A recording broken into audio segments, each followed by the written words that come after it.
Hello there, and welcome back to the Philanthropy Mastermind series, everybody. My name is Jay Frost. If you haven't been here before, it's really great to have you. And if you've been hanging around these parts since 2016, that's how long we've been doing these sessions, welcome back. It's great to have you here. We have a special session today on something that may have given you jitters, and that's may be the reason why you're showing up.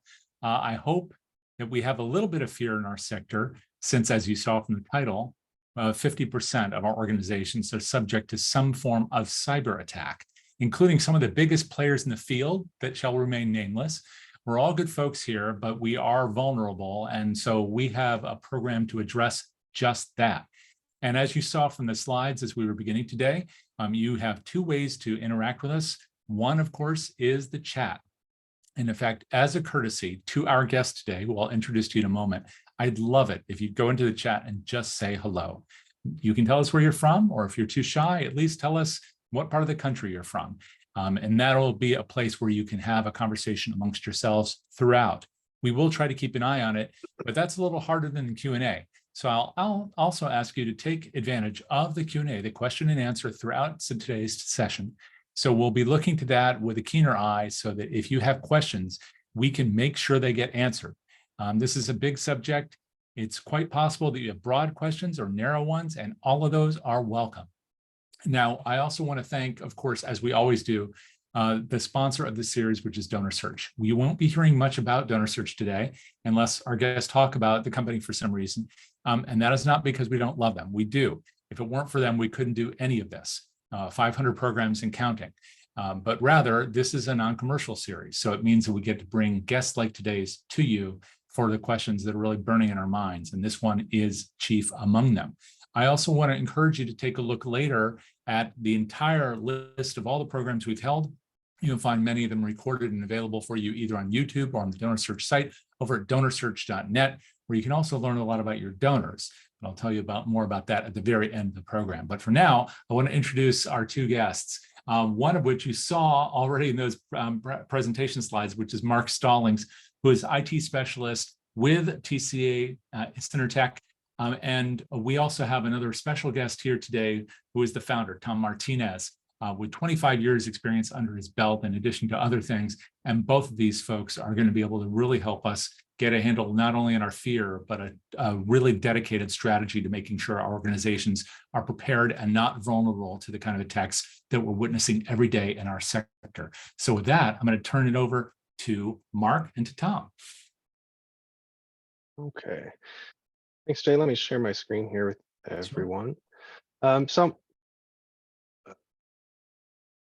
again, hello to everyone. Welcome. Today, I'm happy to discuss a topic that's very crucial in the nonprofit sector, which is cybersecurity. So today, data has become data has become as valuable as any currency, especially within our organizations. But unfortunately, there's a staggering 70% of nonprofit leadership that say they are currently not prepared for cyber threats. So a recent study showed a pretty alarming statistic. So as Jay mentioned, 50% of nonprofits will be hit by a cyber attack, which means it's basically a flip of the coin whether your organization will be hit. And with almost 3/4 of organizations unprepared, a successful cyber attack could be truly devastating. When you compare that number to the private sector, 42% of small and medium-sized businesses reported being hit by a cyber attack. It means that nonprofits are becoming big targets because there's often a lack of cybersecurity awareness in the nonprofit sector, and as organizations are more acutely focused on their mission, security is often overlooked, and it's becoming a major issue.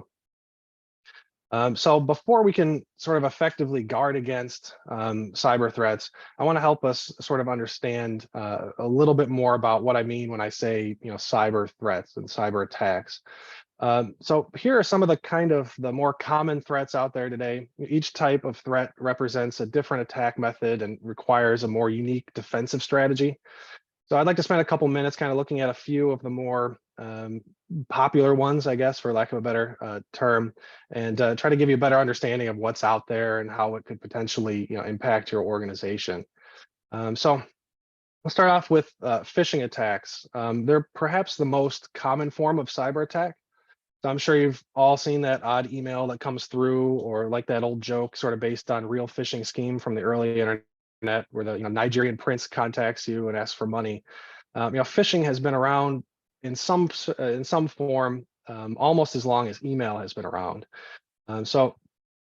But in a modern phishing attack, cyber criminals can often interpret or impersonate trusted entities. So this could be even a colleague of yours, a known company such as like Microsoft, for example, or even a government institution, with the ultimate goal is to try to trick recipients into revealing sensitive information. For nonprofits, this could mean revealing donor data, financial details, or other confidential information. The key to defending against phishing attacks ultimately is user awareness and training to spot the subtle signs of these deceptive messages. So I'll kind of go through a few of those to try to give you a better understanding of what to look for if you suspect a phishing attack. So there's suspicious sender addresses. So this is when the email might appear to come from a reputable company, but the sender's address might have some small variations or anomalies. For example, it could be coming from no reply at Microsoft.com without the T, which might at first glance sort of appear legit, but in fact, it's actually fake. It's also important to note that most will use a display name for a completely wrong email address, such as displaying the name Mark Stallings, but the actual email address is 1234586 at gmail.com. So it's extremely important to inspect the sender's email address, not just the name displayed. Most phishing emails will contain some sort of generic greeting. So they might start with dear customer instead of dear your actual name. They also contain urgent or harsh calls to actions. So they might contain to create a sense of urgency. For example, warning you your account will be closed if you don't respond immediately, or danger, take action immediately. Things like that are red flags that should signify phishing attempt. Unexpected attachments or links. These emails may include attachments or links that you weren't expecting or don't make sense in the context of the email. Oftentimes they also contain poor grammar, misspellings. While not always the case, phishing emails often contain, are often composed by non-native English speakers. So keep in mind when you see a poor grammar or spelling, that could be a sign of a phishing attack. It also contains, most of the time contains requests for personal information. Legitimate businesses typically don't ask for sensitive information through email. So request for such information is usually a strong indication of a phishing attempt. So it's also very important to always trust your gut. If you get even the hint of an email being suspicious, I'd recommend forwarding it along to your IT personnel right away, so they can best advise you of the next steps and help keep you safe.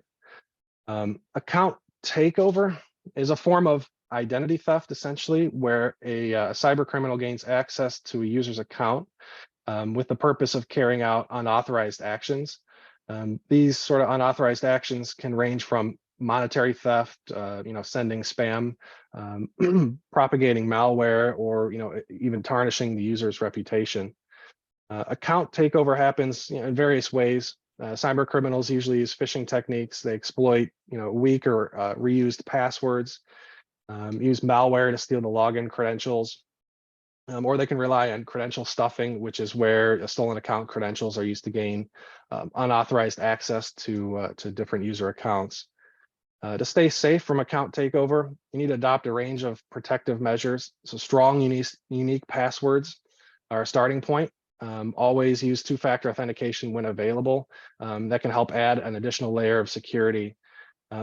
Regular monitoring of account activities is important as well, and also to report anything that might be suspicious immediately. Everyone at your organization should be cautious of these phishing scams, and ensure they only use the trusted and secure networks for all their transactions. Ransomware is another significant threat. and probably one of the most reported in the news. In these attacks, malicious software is uploaded without your knowledge, or can be even downloaded accidentally. This malware encrypts your data, which makes it inaccessible until a ransom is paid, typically through a hard to trace cryptocurrency like Bitcoin. Nonprofits, just like any other organization, can become targets of a ransomware attack. The real danger will lie not just in the immediate financial cost, but also in the downtime and the potential data loss that can follow. So maintaining up-to-date and patched software is a real good start to help defend against most known types of ransomware. However, if the worst does happen, regularly backing up your data and secure processes for restoring the lost or encrypted data can act like basically like an insurance policy against threats, like ransomware out there, allowing you to, a good backup and recovery solution would allow you to just erase the infected data, and start again from a backup point. You should also be aware that even if the ransom is paid, there's no guarantee that you'll be able to recover your data. So a recent report from Veeam showed that 21% of organizations that paid the ransom were never able to recover their data. So they paid the ransom and they were out on that data anyway. Data breaches also represent a significant and more persistent form of cybercrime, where unauthorized individuals gain access to an organization's confidential data. The intent behind such breaches is often malicious, typically involving the selling or misuse of the compromised data. Data breaches can originate from both external and internal sources, and they usually occur for a wide variety of reasons, from network vulnerabilities to phishing. External breaches are often the result of cyber attacks, like phishing, where cybercriminals deceive individuals into revealing sensitive information. Internally, breaches can occur due to mistakes or even some negligence by employees, which would underscore the importance of a robust security culture within your organization. Preventing the data breaches requires a multifaceted, multi-layer approach. Generally speaking, regular security audits can help identify potential vulnerabilities and address them before they can be exploited. Rigorous access control, like only giving employees access to the data necessary for that specific role, will help ensure that authorized individuals will ensure that only authorized individuals can have access to that sensitive data. This also reduces the risk of internal breaches.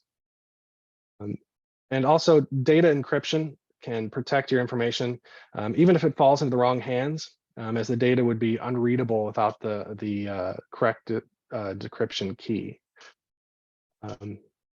Donor scams are more specific to the nonprofit area. In these, cyber criminals can gain access to your donor list and use that information to create a fake fundraising campaign. Not only can this lead to immediate financial loss, but the long-term impact on your reputation and donor trust can be truly devastating. For example, a hacker could gain access to your donor list, create a fake website that looks similar to yours, and send out an email blast that's complete with your logo and branding that would direct donors to their website, where the criminal could receive the donor money instead of it going to the nonprofit organization. It's important to sort of note on this front that hackers are getting very sophisticated. They're using artificial intelligence. I'm sure you've seen AI sort of in the news, but they're using AI to generate messages and emails that are very similar to the language that you use. And they're often very efficient at running these types of campaigns, which make it very difficult for donors to tell the donation request is not coming from you. Possibly the greatest damage of this type of threat is the damage to your reputation. Once potential donors become suspicious of donating, it can be very difficult to recover from that. So ensuring secure communications and protecting your donor data at all costs is the key to preventing a donor scam.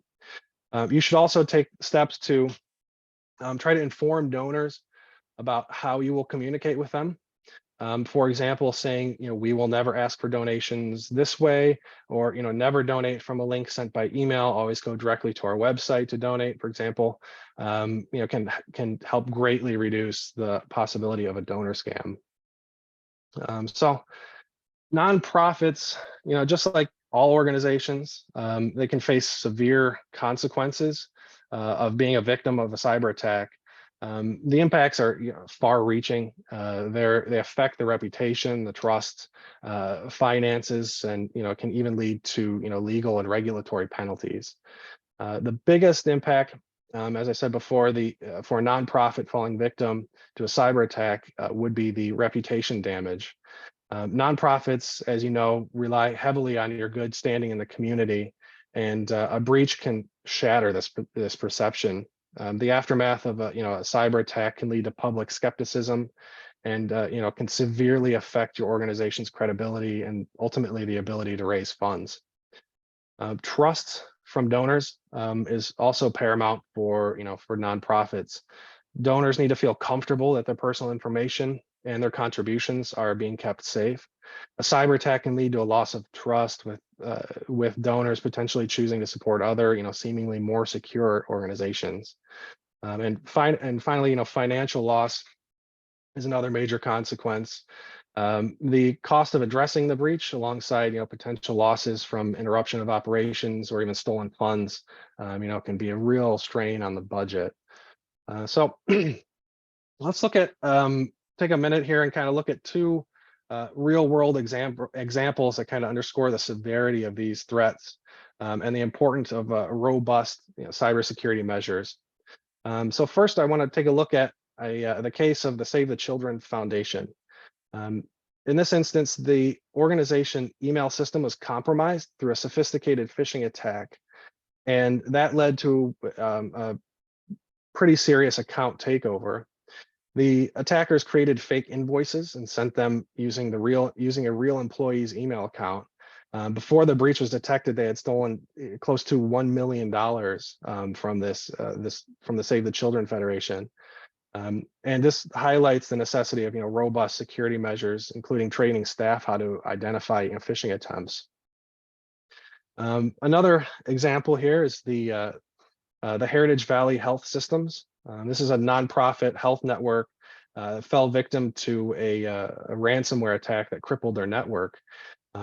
This attack led to a system-wide shutdown and impacted all aspects of the patient care, underlining the potential human cost of such a breach. However, Heritage Valley was able to recover because they had a comprehensive data backup solution in place, which served as an insurance agency, so they were able to recover the data without having to pay the ransom. So that serves as a pretty potent reminder of the importance of regular data backups and as a part of any sort of comprehensive cybersecurity strategy. So there are constantly new threats rising, especially as we as a society are embracing new tools like AI and adapt to new ways to work post-COVID. We also have to keep in mind that new cybersecurity threats are emerging as well because of these new changes. These are very dynamic and very sophisticated, taking advantage of advances in technology and shifts in work culture. One such threat comes from the very technology that's driving much of our progress, artificial intelligence. AI. So cybercriminals are leveraging AI to develop intelligent malware and sophisticated attacks capable of bypassing, even the most sophisticated of security protocols. These AI-powered threats pose a significant challenge as they can adapt and evolve to penetrate our defenses. On the flip side, though, AI also offers some solutions. AI-enabled threat detection systems, for example, can help identify and predict new attacks, providing real-time alerts to administrators in the event of a data breach. This really underlines the need for robust data backups. The shift towards remote work also accelerated by the pandemic, has also introduced new vulnerabilities. Remote workers often rely on less secure networks and devices, which make them, attractive targets for cybercriminals. To mitigate these risks, need to ensure that the remote workers are equipped with the same robust security measures that you use in the office. So as newer threats continue to arise, we have to remember we got to be proactive in our cybersecurity. And as IT individuals, we got to leverage the same technology that cyber criminals are using against us. That ensures no matter kind of where we're working from, our security measures will not be compromised. IT personnel play a huge role in creating and maintaining the secure environment for your operations. So it begins with fostering a culture of cybersecurity awareness. Cybersecurity isn't solely the domain of IT professionals. Every member of your organization plays a critical role in defending against cyber threats.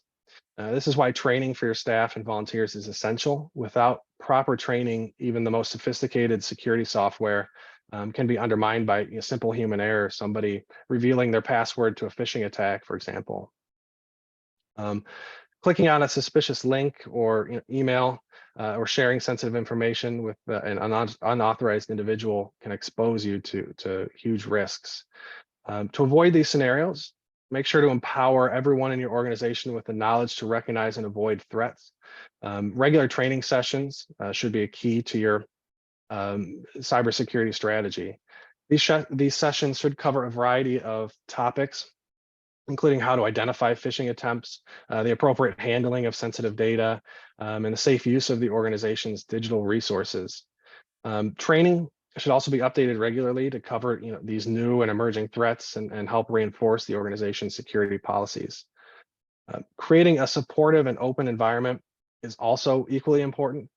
Staff and volunteers should feel comfortable reporting potential threats or suspicious activities without fear of being blamed. Encouraging this type of open communication can help your organization respond quickly when a threat is identified. So alongside training, strong IT security policies will help provide the framework for safe practices. These policies should outline acceptable use of organizational resources, responsibilities of staff and volunteers, and the procedures for handling sensitive data. Policies need to be clear, regularly reviewed, and updated, and most importantly, enforced fairly across the organization. The purpose of these policies is to act as a roadmap for the employees, the volunteers, and other stakeholders within the organization to understand their responsibilities in maintaining and enhancing the cybersecurity.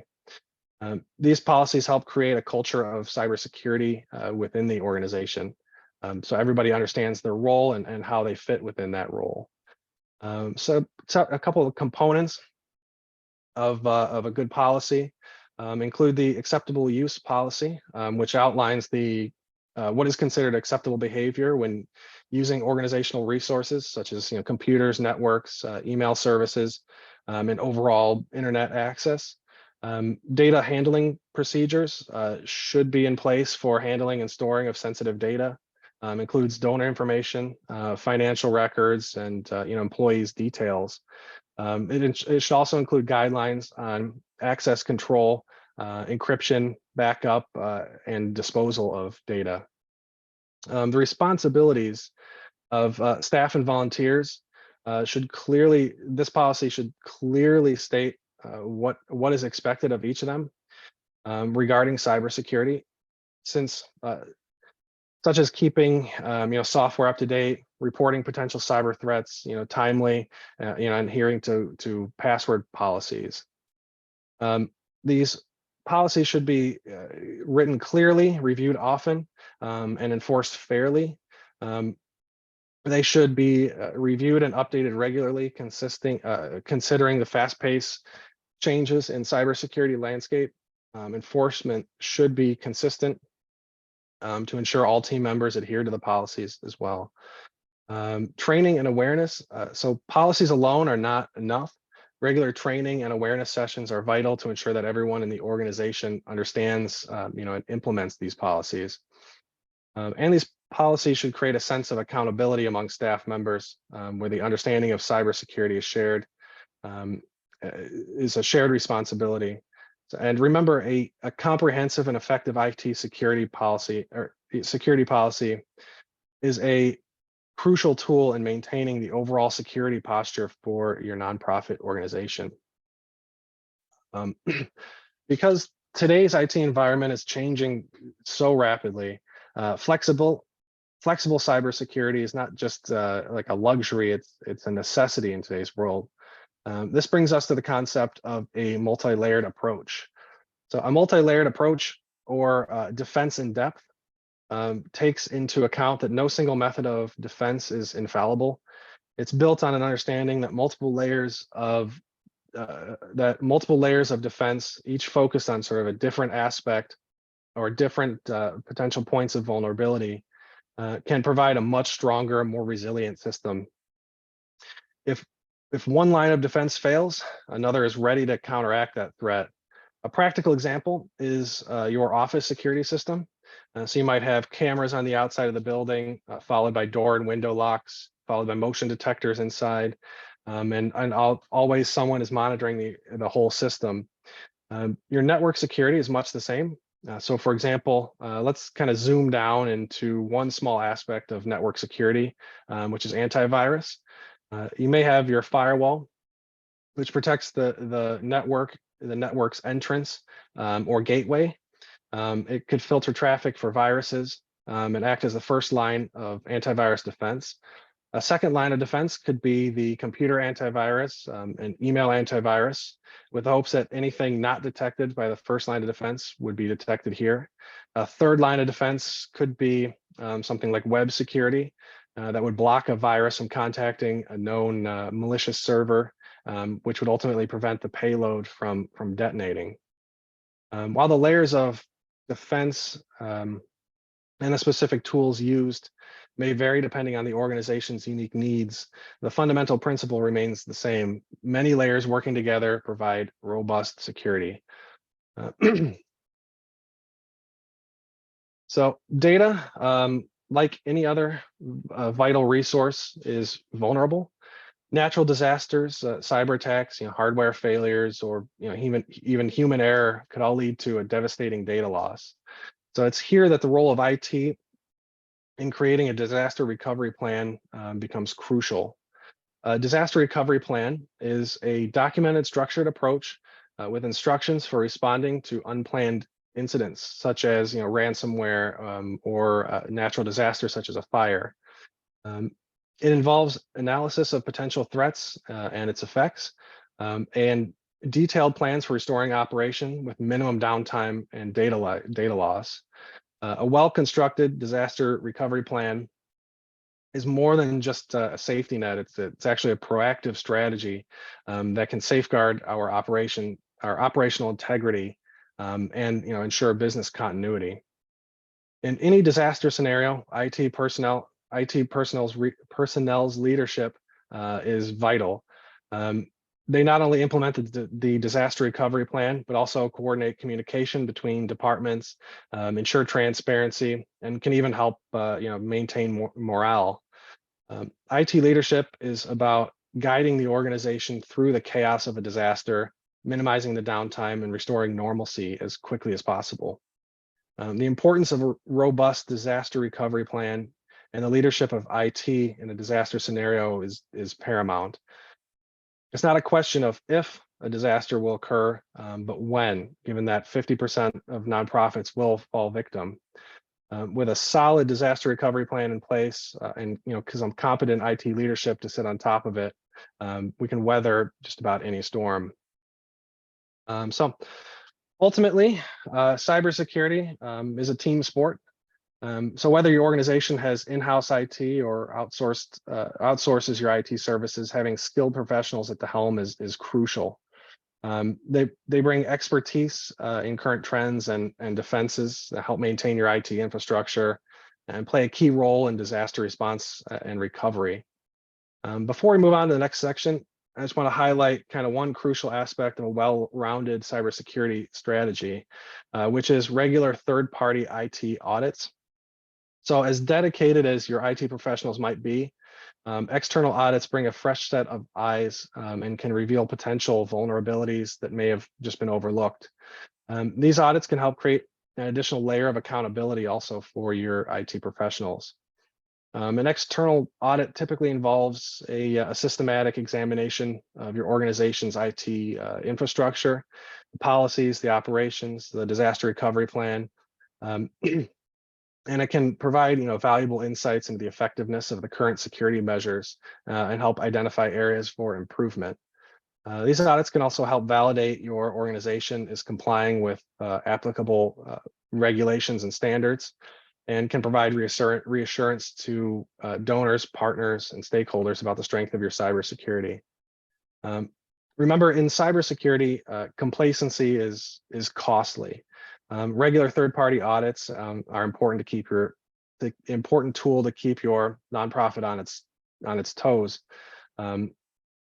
continually improving and to help adapt to evolving cyber threats.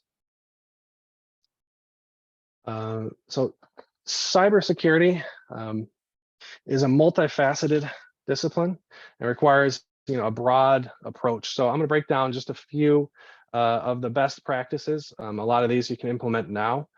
So let's kind of get into this. The passwords act as our digital keys, locking unauthorized users out of our personal and professional spaces. It's crucial then that these keys are as robust as possible. By encouraging your team to use complex, unique passwords for each account, ones that include a combination of letters, numbers, and special characters, you can significantly increase your organization's defenses. However, remembering a multitude of these complex passwords can be quite a challenge. So that's where dedicated password managers come into play. These are handy tools that securely store and manage your passwords. So users need to remember just one master password. And in effect, password managers can help maintain a high level of cybersecurity while giving the same convenience to the staff. Another layer of defense is multi-factor authentication. So this technique requires more than one piece of evidence to authenticate a user, like something So a password is something combined with something you have, like a cell phone or even a USB key, or something you are, which could be a biometric trait like a fingerprint or a facial recognition scan. By using multi-factor authentication, it significantly reduces the risk of unauthorized access. So down here below is an actual screenshot from an alert that Microsoft sends out, which claims that using multi-factor authentication can reduce the number of account compromises and account takeovers by up to 99.9%, and an 80% drop in incidents. That is a huge improvement, and probably the best thing that you can do for your organization's security is to start requiring multi-factor authentication when available. Access control is also equally important. Not everyone in your organization needs access to all data. Essentially, you should regulate who can view and use what resources within your IT environment. The principle of least privilege plays a crucial role here. This is a best practice that involves providing individuals with only the access they need to perform the job functions, no more, no less. By limiting the access each individual has, you can effectively minimize the potential damage of a security breach.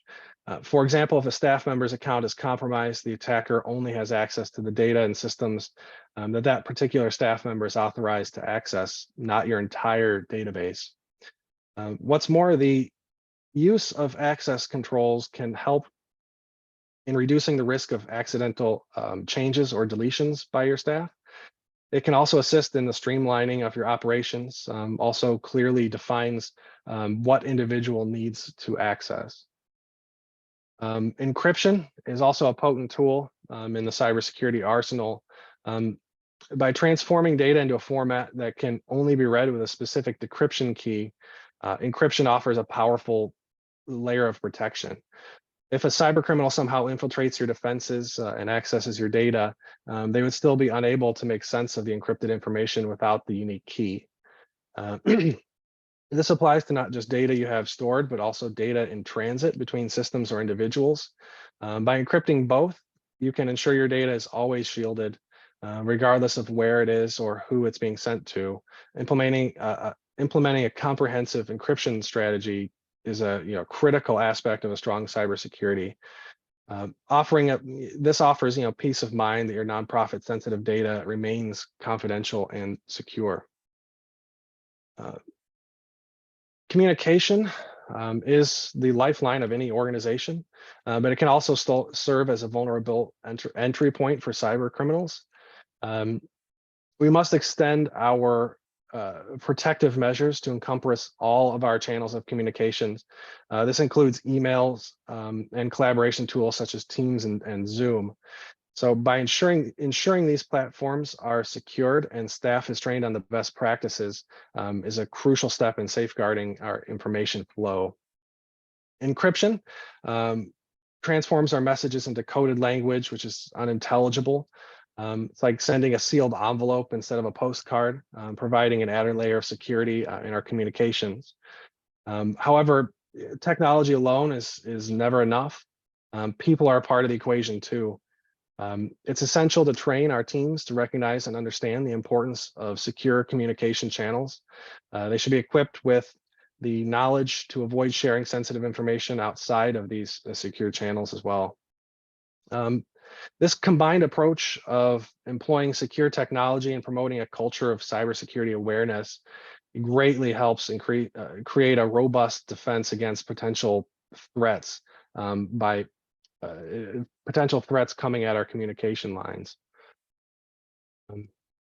It's important to also recognize the need for protecting your data stored in the cloud.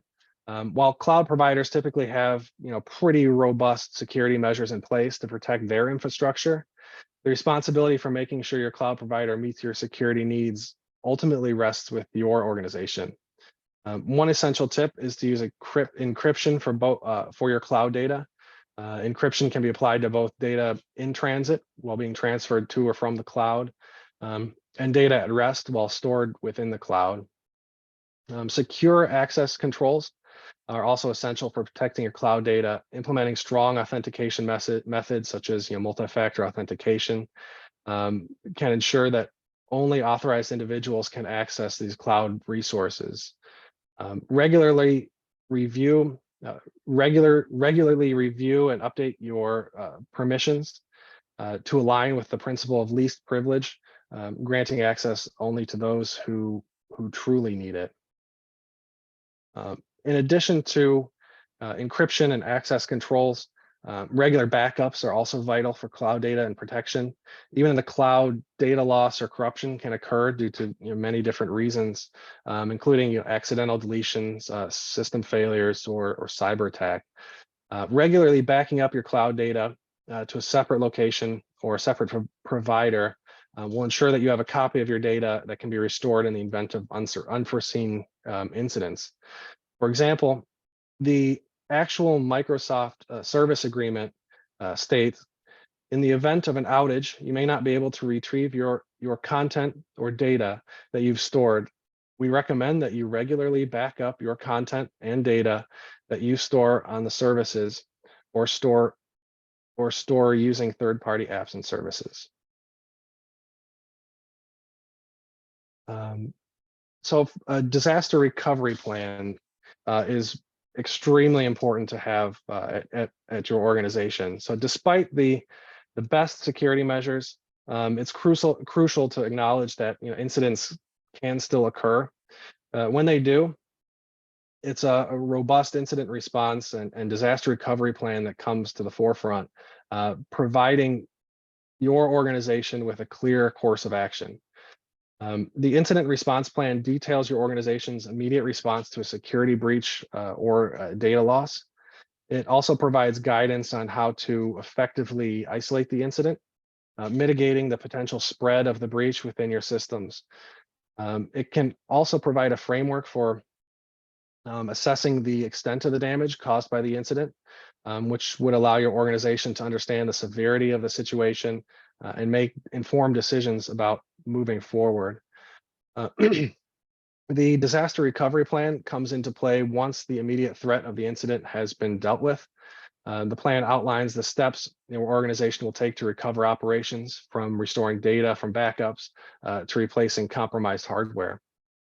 An often overlooked yet crucial part of the disaster recovery plan is understanding the time it takes to recover your backups. This information will heavily influence the operational plans during the downtime.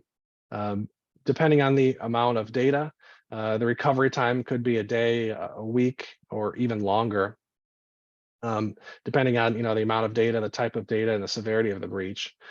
Your disaster recovery plan should therefore include provisions for maintaining operations during this downtime while backups are being restored. Finally, both the incident response and disaster recovery plan should include strategies for internal and external communications about the incident. So how do you tell your donors that there's been a disaster or your systems are down? Clear and transparent communications can help manage the expectations and maintain trust with your donors and stakeholders. So in our fight against cyber threats, technology can serve as both armor and our weapon, essentially. So I want to explore a few crucial tools and strategies that we should all be leveraging. So antivirus protection and other security tools play a critical role in safeguarding your organization's data and your systems.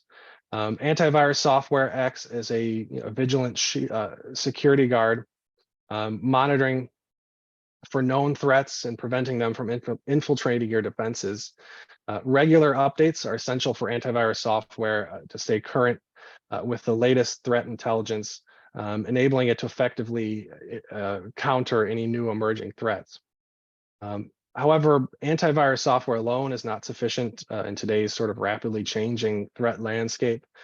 Endpoint detection and response, also called EDR,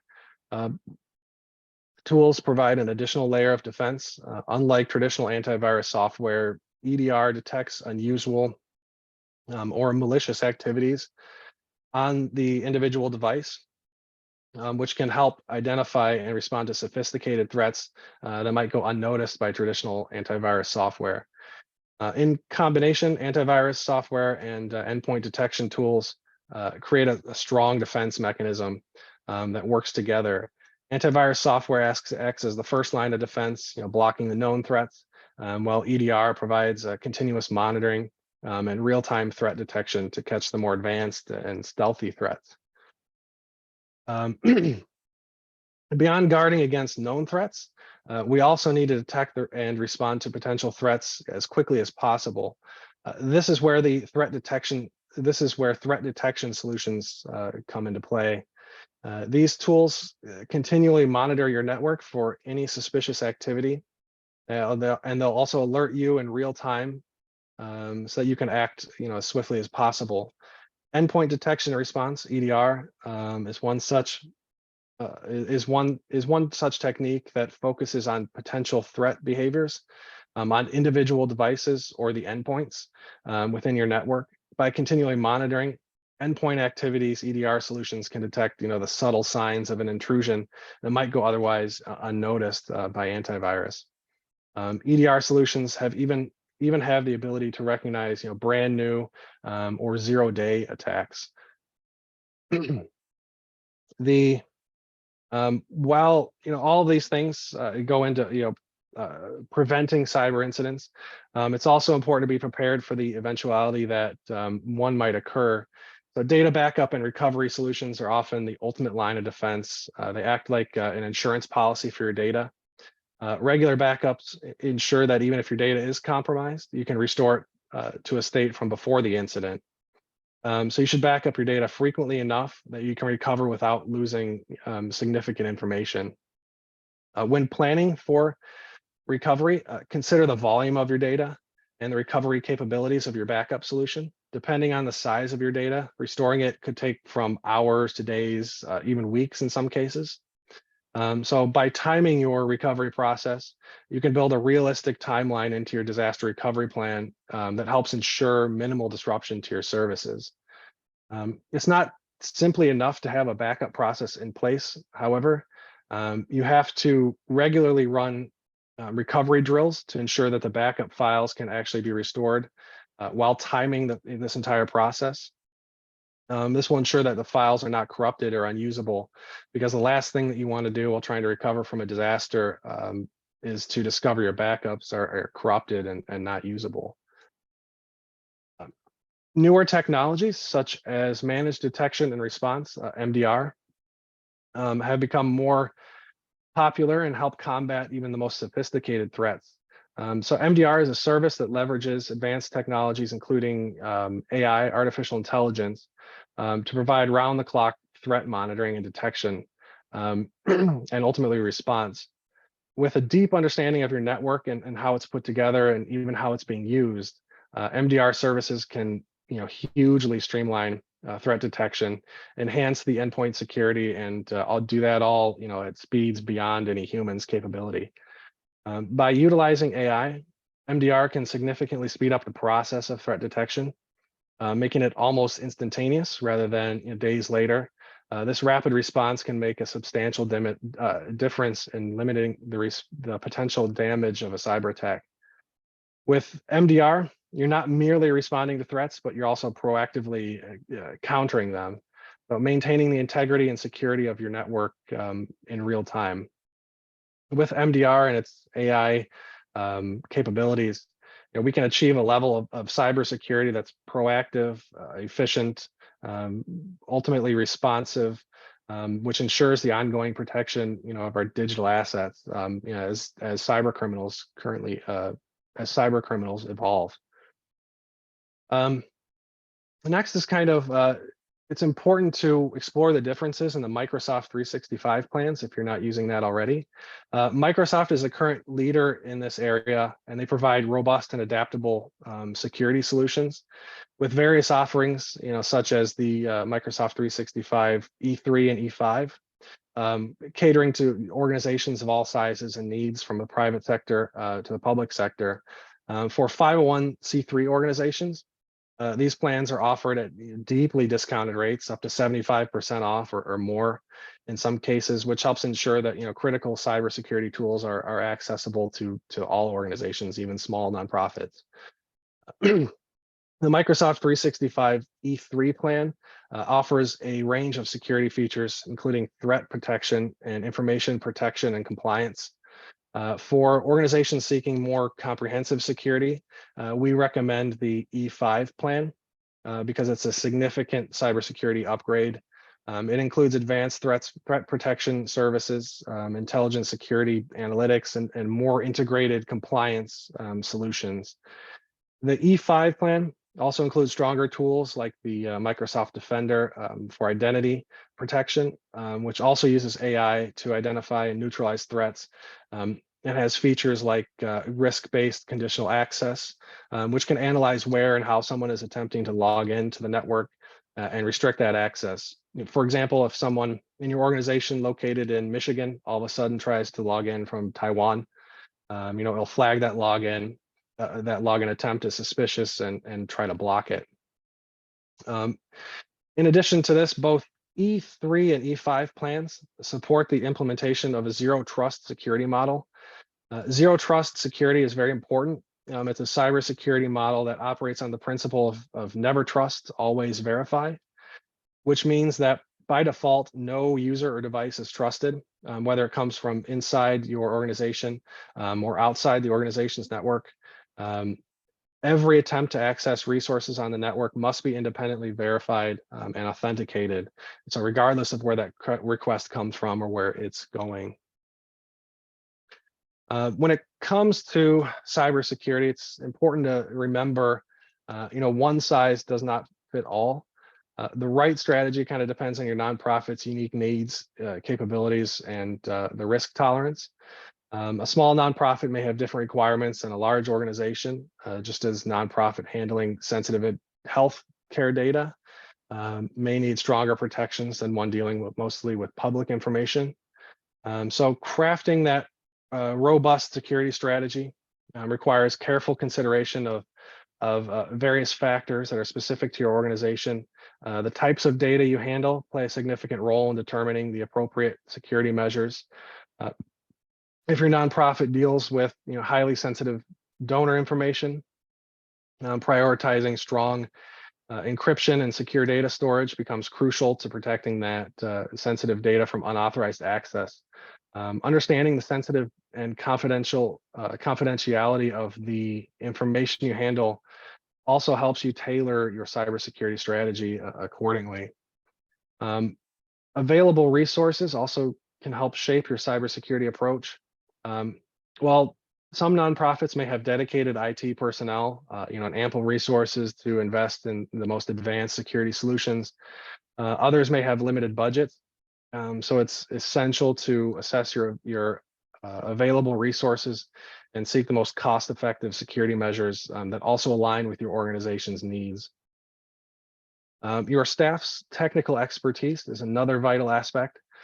If your team is well versed in cybersecurity practices, you can leverage their knowledge to help maintain your organization's effective security measures, which makes making sure that all staff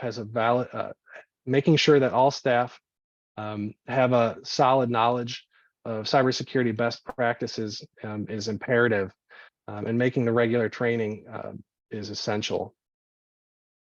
And finally, the risk tolerance is also a critical factor. So assessing your organization's risk tolerance helps you determine the appropriate level of investment that needs to be made in cybersecurity. Some nonprofits have a low risk tolerance due to the sensitive nature of their data they handle, or the potential financial and reputation consequences of a breach. In such cases, allocating resources to a robust security measure becomes imperative. When developing your cybersecurity strategy, it's also crucial to prioritize protection of your nonprofit's mission data and ultimately your reputation. While compliance with regulations is important, it shouldn't be the sole focus, but the overall strategy should be expanded to include all aspects of cybersecurity. There are additional resources available that can help enhance your security. So beyond, most of you are probably familiar with TechSoup, but if you go beyond TechSoup, which offers discounted technology tools and resources, it's important to consider other resources specifically designed for nonprofit organizations. For example, the Nonprofit Technology Enterprise Network, NTEN, provides valuable resources, training, and networking opportunities to help nonprofits really start to leverage technology effectively while creating and maintaining a strong foundation in cybersecurity. The National Council of Nonprofits also offers guidance and resources on cybersecurity, including best practices, templates for cybersecurity policy, and incident response planning that can be tailored for nonprofit organizations. Additionally, there are various government agencies and industry associations that often offer cybersecurity resources specifically for nonprofits. For example, the U.S. Department of Homeland Security provides guidance on cybersecurity best practices through its Cybersecurity and Infrastructure Security Agency, CISA.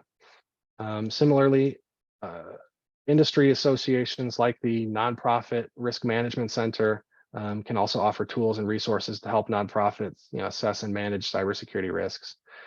I'd encourage you to explore all these resources and leverage the expertise they offer so you can strengthen your cybersecurity strategy and help protect your critical assets.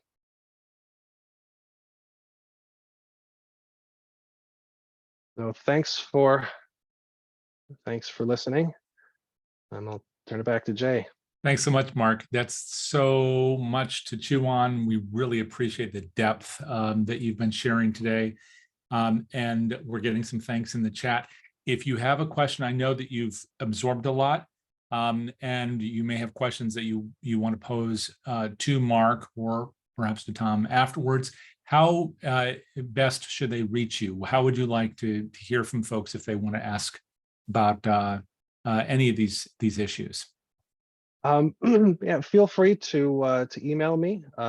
My email address is mstallings@tcacentertech.com. I'd be happy to answer any questions I can. And as we dive into this, just for a couple of minutes, because I know we're towards the half-hour mark, I did want to point out that we had a question in the chat once again from folks who wanted to know if a recording of this will be made available. And in fact, we have recorded it, but we do not email recordings out. And so echoing something that Mark was talking about, he was talking about data. In this case, it's recordings. I know it's not the same level of critical information infrastructure, but rather what we do is we post recordings of these sessions to the DonorSearch site and to YouTube. And so there's a link on the DonorSearch site. And as Jack, our producer, said in the chat, that'll be available in a few hours' time. There will also be recordings of many of our other sessions, not all 500, but dozens of other sessions available on both those platforms for you. You will receive an email, however, with a link to that content. Make sure it's from us. You'll be able to tell that, especially based on the training that you had today. But there is a link within that to the content, so you'll be able to see it there. The slide deck, though, is really rich and valuable. Is that something that you'd be willing to share in a PDF format, Mark? Absolutely. Yep. Okay. I'm happy to do so. So if you want to send that to DonorSearch or to me, I can make sure that that's also redistributed out. But once again, everybody heard Mark's email address, so you can reach out not just for a copy of this, but for other information on their services, which they haven't described here today because they wanted to focus right on the subject matter. But we want to make sure that you can learn more about that. So if they want to learn more about the firm as a whole, especially when they're looking for third-party audits, let's say, which I know you referenced in the presentation, how could they learn more about the firm? Yeah, please check out our website, which is tcacentertech.com. There's lots of good information out there. We also have a blog out there that contains much of this information as well. So either by emailing me or tcacentertech.com, happy to help you in any way I can. And we just had that put in the chat, so thank you, Jack, for doing that. Everybody, do take a look for that before you rotate off today. I don't see any questions in the Q&A, but I did want to just ask you, there's a lot of things I could ask you, but just in the interest of time, one of the things I wanted to point out was you gave some rather specific examples of organizations where there's vulnerability on two sides of the donor relationship or the fundraising relationship. One has to do with our data, our donor data.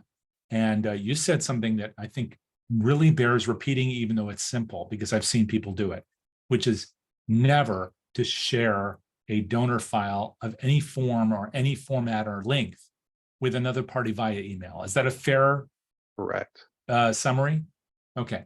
And any firm working in the space of, for example, donor research would never accept if a submission like that. So please don't ever do that if you're thinking about having your file reviewed.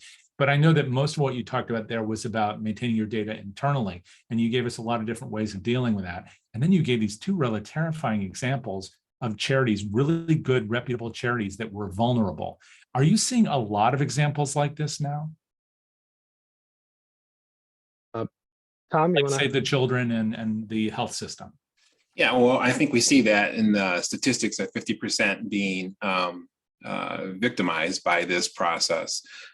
So that's definitely there. And another thing that's interesting is that not only are we seeing 50%, but it's the information out there is showing that we're getting more repeated hits. So not only are you getting hit, one time, but you're getting hit multiple times in a given year.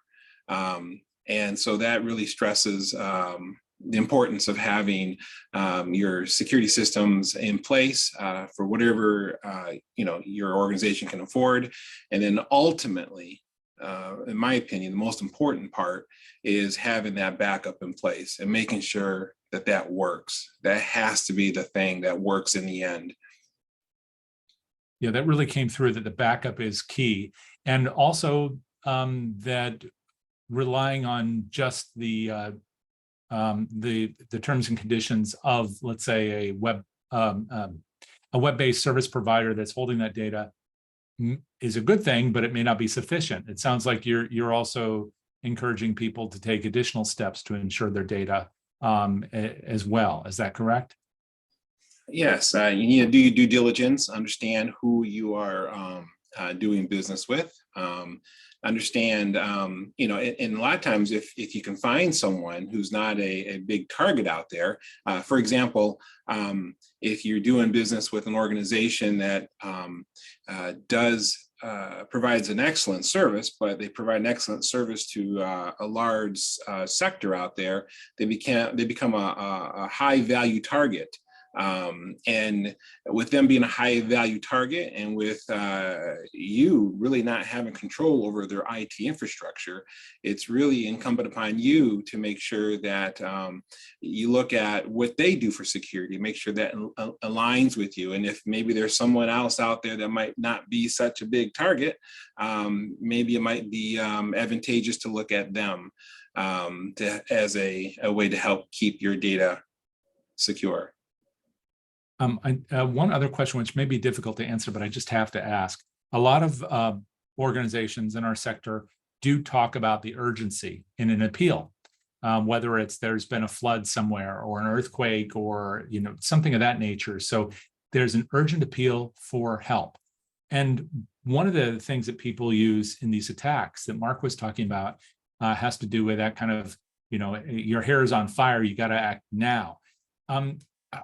As you think about this and work with nonprofits, as you do through the firm, are you encouraging nonprofits to think carefully about the nature of their appeals so that they also don't appear to be something that would be similar in nature, that they would emulate, in fact, the very same psychological levers that are being used by cybercriminals? I think what Mark had talked about in terms of educating your donor list. I mean, we all have a regular donor list. I mean, not we, but I mean, most organizations have a regular donor list, and to have regular communication with them so that they understand what is a legitimate email. That goes a long way, because when something happens, we're here in Michigan, and close by was Benton Harbor, and they had a major water issue a little bit ago, and the nonprofits we support down here, I mean, it was an urgent need, and the letters are going to go out with an urgent need. But to educate those who receive these donor requests on what's legitimate, what to expect from your organization is important, I think. Yeah, thank you for all of this. I know that we could ask you a lot more questions, but I also know that our time is up. We're grateful to both of you for taking the time to share some of this. Some of it may be things we've heard about but not acted on, and so I hope that you'll take to heart what you see in this recording. If you're listening to it there, you'll share it with colleagues, you'll take the slide deck and review it as a team. Ask yourselves, do you have a policy in place? How is it being implemented and audited? All those things that Mark and Tom have been sharing with us over the last hour. And if you have additional questions, of course, you can always turn to them at the firm for additional insights and counsel. And for that matter, you can also turn to DonorSearch for content on other subjects that we've been covering throughout this year and the past 8 years over at DonorSearch.net, a place that takes security extremely seriously, but where you can learn a lot about your donors within that context of security, data security, if you choose to do so. And you can learn more about their work over at DonorSearch.net. So with that, I want to thank everybody for being here today. Of course, thanks so much, Tom Martinez and Mark Stallings, for educating us and sharing today. And encourage all of you to join us on Thursday when we have another great program this week, before we take a couple weeks hiatus, when I'll have some programs coming to you directly from London. So be on the watch for that, and stay here for a second. You'll see a little link where you can learn more about your donors right now. So with that, we'll turn off our cameras and we'll see you soon.